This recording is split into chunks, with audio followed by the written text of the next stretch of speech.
నిర్గమకాండము 22వ అధ్యాయము. ఒకడు ఎద్దునైనను గొర్రెనైనను దొంగలించి దాని అమ్మినను చంపినను ఆ ఎద్దుకు ప్రతిగా 5 ఎద్దులను ఆ గొర్రెకు ప్రతిగా 4 గొర్రెలను ఇయ్యవలెను. దొంగ కన్నము వేయుచుండగా వాడు దొరికి చచ్చునట్లు కొట్టిన ఎడల అందువలన రక్తాపరాధముండదు. సూర్యుడు ఉదయించిన తరువాత వాని కొట్టిన ఎడల వానికి రక్తాపరాధముండును. వాడు సరిగ్గా సొమ్ము మరలా చెల్లింపవలెను. వానికేమీ లేకపోయిన ఎడల వాడు దొంగతనము చేసినందున అమ్మబడవలెను. వాడు దొంగిలినది ఎద్దైనను గాడిద అయినను గొర్రె అయినను సరే, అది ప్రాణముతో వాని యొద్ద దొరికిన ఎడల 2 అంతలు చెల్లింపవలెను. ఒకడు చేనైనను ద్రాక్ష తోట అయినను మేపుటకు తన పశువును విడిపించగా ఆ పశువు వేరొకని చేను మేసిన ఎడల అతడు తన చేలలోని మంచిదియు ద్రాక్ష తోటలోని మంచిదియు దానికి ప్రతిగా నీయవలెను. అగ్ని రగిలి ముండ్ల కంపలు అంటుకొనుట వలన పంట కుప్పయైనను పంట పైరైనను చేనైనను కాలిపోయిన ఎడల అగ్ని అంటించినవాడు ఆ నష్టమును అచ్చుకొనవలెను. ఒకడు సొమ్మైనను సామానైనను జాగ్రత్త పెట్టుటకు తన పొరుగువానికి అప్పగించినప్పుడు అది ఆ మనుషుని ఇంట నుండి దొంగలింపబడి ఆ దొంగ దొరికిన ఎడల వాడు దానికి 2 అంతలు అచ్చుకొనవలెను.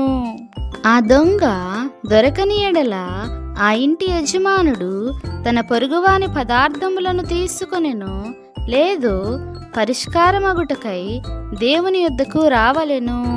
ప్రతి విధమైన ద్రోహమును గూర్చి అనగా ఎద్దును గూర్చి గాడిదను గూర్చి గొర్రెను గూర్చి బట్టను గూర్చి పోయిన దాన్ని ఒకడు చూచి ఇది నాదని చెప్పిన దాని గూర్చి ఆ 2 వ్యాజ్యము దేవుని యొద్దకు తేబడవలెను. దేవుడు ఎవని మీద నేరము స్థాపించెనో వాడు తన పొరుగువానికి 2 అంతలు అచ్చుకొనవలెను. ఒకడు గాడిదనైనను ఎద్దునైనను గొర్రెనైనను మరి ఏ జంతువునైనను కాపాడుటకు తన పొరుగువానికి అప్పగించిన మీదట అది చచ్చినను హాని పొందినను ఎవడును చూడకుండగా తోలుకొని పోబడినను వాడు తన పొరుగువాని సొమ్మును తీసుకొనలేదనుటకు యెహోవా ప్రమాణము వారిద్దరి మధ్య నుండవలెను.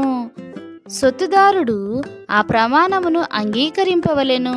ఆ నష్టమును అచ్చుకొననక్కరలేదు. అది నిజముగా వాని యొద్ద నుండి దొంగిలింపబడిన ఎడల సొత్తుదారునికి ఆ నష్టమును అచ్చుకొనవలెను. అది నిజముగా చీల్చబడిన ఎడల వాడు సాక్ష్యము కొరకు దాన్ని తేవలెను. చీల్చబడిన దాని నష్టమును అచ్చుకొననక్కర్లేదు. ఒకడు తన పొరుగువాని యొద్ద దేనినైనను బదులు తీసుకొని పోగా దాని యజమానుడు దాని యొద్ద లేనప్పుడు అది హాని పొందినను చచ్చినను దాని నష్టమును అచ్చుకొనవలెను.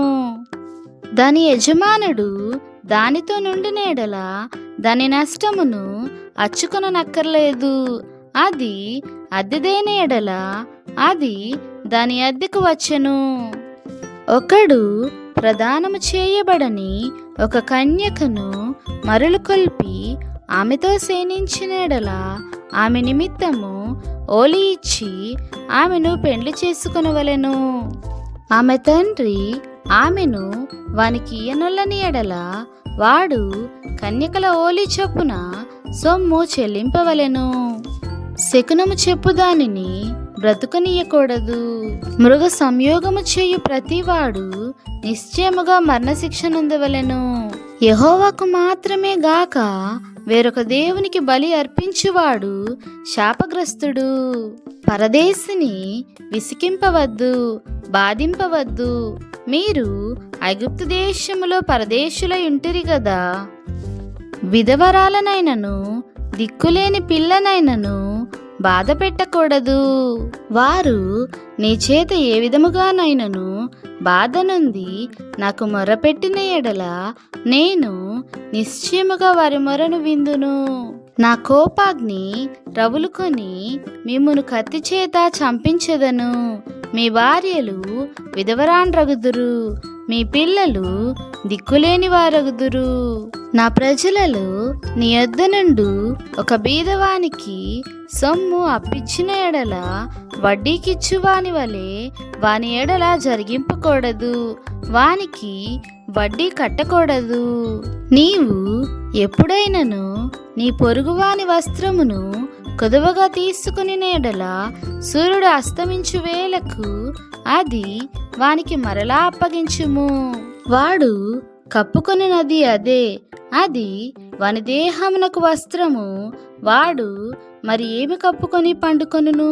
నేను దయగలవాడను, వాడు నాకు మొరపెట్టిన ఎడల నేను విందును. నీవు దేవుని నిందింపకూడదు, నీ ప్రజలలోని అధికారిని శపింపకూడదు. నీ మొదటి సస్యద్రవ్యములను అర్పింప తడువు చేయకూడదు. నీ కుమారులలో జ్యేష్ఠుణ్ణి నాకు అర్పింపవలెను. అట్లే నీ ఎద్దులను నీ గొర్రెలను అర్పింపవలెను. 7 దినములు అది దాని తల్లి యొద్ద ఉండవలెను. 8వ దినమున దానిని నాకియ్యవలెను. మీరు నాకు ప్రతిష్ఠింపబడిన వారు గనుక పొలములో చీల్చబడిన మాంసమును తినక కుక్కలకు దాన్ని పారవేయవలెను. దేవునికే మహిమ కలుగునుగాక. ఆమేన్.